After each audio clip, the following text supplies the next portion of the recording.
Y el protocolo del colegio que finalmente estamos observando cómo va a ser, con algunos tips, el tapaboca en todo momento, con un ingreso absolutamente escalonado, distanciamiento social y asistencia alternada en las aulas, los recreos también con muy pocos chicos, todos distanciados y por supuesto sin los actos escolares, esos que tanto nos gustaban. El día de cierre también, por algún caso sospechoso, va a permanecer cerrado.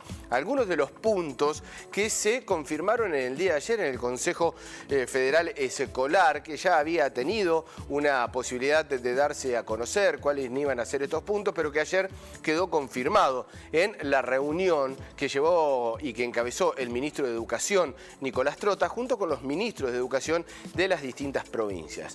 Usted se pregunta cuándo. Bueno, no hay fecha precisa, tampoco va a ser íntegro en todo el país, porque las zonas más complicadas como el AMBA, la zona de gran resistencia en el Chaco, no van a volver hasta que el estatus sanitario lo permita, pero en gran parte del país ya se comienza a hablar que la posibilidad, fines del receso escolar de invierno, es decir, agosto, se podrían retomar a las clases presenciales. Algunos se enojan cuando decimos retomar a las clases porque dicen, bueno, nunca se han cortado de manera virtual, pero estamos hablando de una manera presencial en el aula. Estamos en contacto con un especialista de educación, con un estudioso del tema, es docente, investigador, forma parte del Observatorio de Convivencia Escolar, Alejandro Castro Santander, a quien tenemos el gran gusto de saludarlo. ¿Cómo le va, Alejandro? Muchas gracias por atender a Televideo Federal.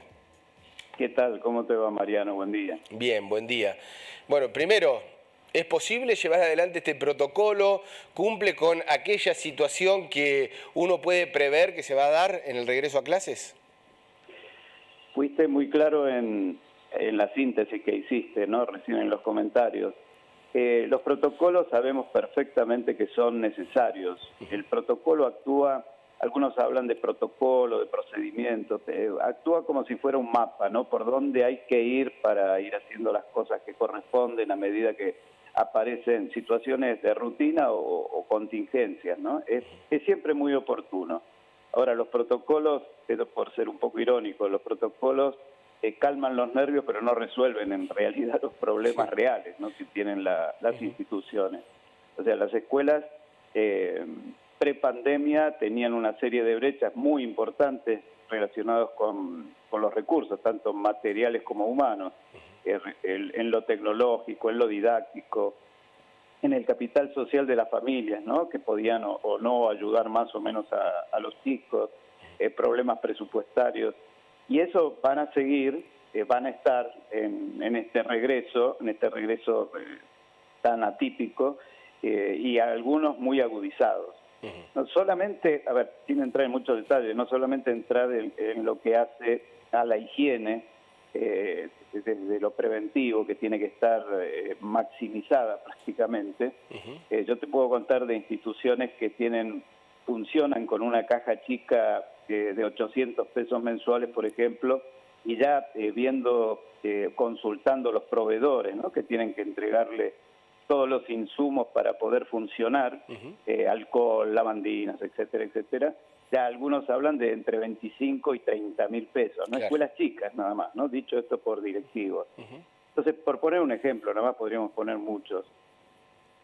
Situaciones que siempre van a ser distintas, porque cada escuela es distinta a otra escuela. Las escuelas en general son distintas a cualquier tipo de organización y son muy distintas entre ellas. Entonces el protocolo que, bueno, esto fue bueno porque en un principio se hablaba de un protocolo de 70 páginas, claro. Bueno, nos encontramos con algo mucho más reducido porque una de las insistencias que teníamos algunos era en general lo que debe llegar a las escuelas es una especie de normativa mínima. ¿Para qué? Para que la escuela, de acuerdo a su realidad, pueda actuar. Porque claro, si no, porque bien lo decías, Alejandro, ¿no? Hay muchas situaciones que son muy particulares de cada escuela, de cada región, de cada provincia. No es lo mismo una escuela que otra, eso está más que claro en infraestructura, en la potencialidad de recursos en esa caja chica. Pero Alejandro, en el tema educativo, el impacto para los chicos de volver después de tanto tiempo, de esta manera, ¿va a llevar un tiempo de adaptación también, digo, desde lo educativo estrictamente? O sea, esto es una opinión muy personal, ¿no? De trabajar mucho tiempo con estudiantes. Vos sabés que me parece que los chicos son mucho más adaptables que nosotros, ¿no? Que los adultos, a este tipo de situaciones. A mí me llamó mucho la atención, pues, habíamos hecho hace un tiempo un comentario con respecto, por ejemplo, al haber estado tanto tiempo trabajando desde lo virtual y el retorno a la presencialidad, ¿no? ¿Qué iba a pasar? Y fíjate que hay un estudio que se hizo en España, donde se le preguntaba a los chicos más grandes, sobre todo, ¿no? Se les preguntaba sobre esta vivencia que habían tenido con un aula virtual en su casa, y ellos, había solamente un 8% que estaban de acuerdo. El resto quería estar frente a sus docentes, ¿no? Los chicos por ahí nos asombran con este tipo de cosas, pero es real, esto es real. Yo creo que el aula se convirtió en 100% virtual, este es el tema. Nosotros estamos pensando en una vuelta más híbrida, decimos, ¿no? Sí. Bimodal, y bueno, esto puede ser en la medida en que lo presencial termine acompañando realmente a los chicos. La vuelta tiene que ser muy contenedora, muy afectiva, sobre todo al principio, porque no solamente por el tema de las brechas que hablamos antes, sino las vivencias que se han tenido, Sí. los estudios, que no se habla mucho de esto, ¿no? Pero todo lo que tiene que ver con salud mental ha sido muy afectado, tanto en los chicos como en los adultos. Entonces me parece que esta escuela más contenedora, más afectiva, con espacios que no estén pensando en todo lo que hemos perdido de aprendizajes, sino que estén pensando un poco más en el sanar, en el cuidar.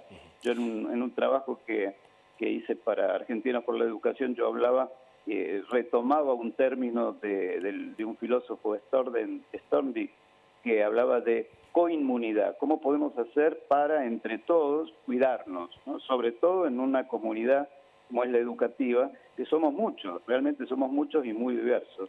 Sí, es un término interesantísimo como para tenerlo en cuenta. Hablabas de una fase contenedora y afectiva, Alejandro. ¿Y lo curricular? ¿Va a ser difícil?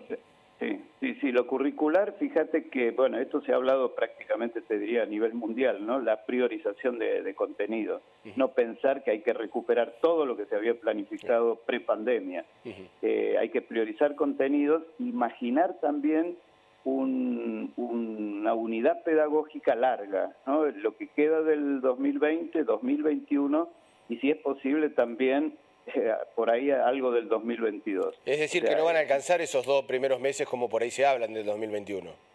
No. O sea, hay que tomarlo. No es complicado esto. De hecho, lo hacemos. Ya tenemos el hábito en los últimos años de unir, ¿no? Por ejemplo, en algunos lugares primero y segundo de la primaria, hacerlo como una sola unidad pedagógica. O sea, se puede hacer. Aparte, el currículum se presta para eso, porque va aumentando, se va sumando, ¿no? Esta mirada más constructivista que decimos a veces de la educación, esta complejidad creciente, no hace falta que sea que dure X cantidad de meses, ¿no? Uno lo puede alargar más. Bien. Y bueno, y ahí es donde hay que repensar todos los proyectos curriculares institucionales. Alejandro, y con respecto al regreso de los años, se habla de los últimos años de cada uno de los ciclos, algunos del comienzo también de algún ciclo, los del medio como un poquito más postergados a nivel de prioridad. ¿Eso cómo se toma? ¿Hay que incorporar a todos? ¿Está bien que así sea? No, yo creo que, a ver, es muy complejo. Fíjate que ya están hablando muchos padres y docentes de que si no hay vacuna no vuelven. Claro, o sea, eso a ver, no es un tema sencillo. Elegir, priorizar, en este caso, a quiénes. Para mí es un tema muy complejo. Esto hay que dejarlo, me parece, a la gestión en cada una de las provincias y luego también cada una de las instituciones, ¿no? Tiene que analizar su realidad. Pero sí se aconseja primero la ruralidad, por ejemplo, ¿no? En general se aconsejan los más chiquitos. Viste este término que se ha generalizado, pero que ya en realidad hacía más de 3 meses que estaba circulando por ahí, que era el de burbujas sociales, ¿no? ¿Cómo volver, pero cómo van a ser los grupos? Por eso se hablaba de los más chiquitos, sobre todo de de 6, 7 años para abajo, con esa posibilidad de volver primero, y hasta en muchos casos se habla de no necesariamente usar el cubreboca. Esto de los últimos años también, una cuestión me parece más práctica también. Sí. Me parece que eso queda a criterio, porque hay que justificar bien cada cosa, ¿no? Porque si no, estamos todos opinando, y me parece que tenemos que aprender de aquellos que hace 2 meses que ya están retornando y que han visto y han retrocedido también, se han equivocado. Sí.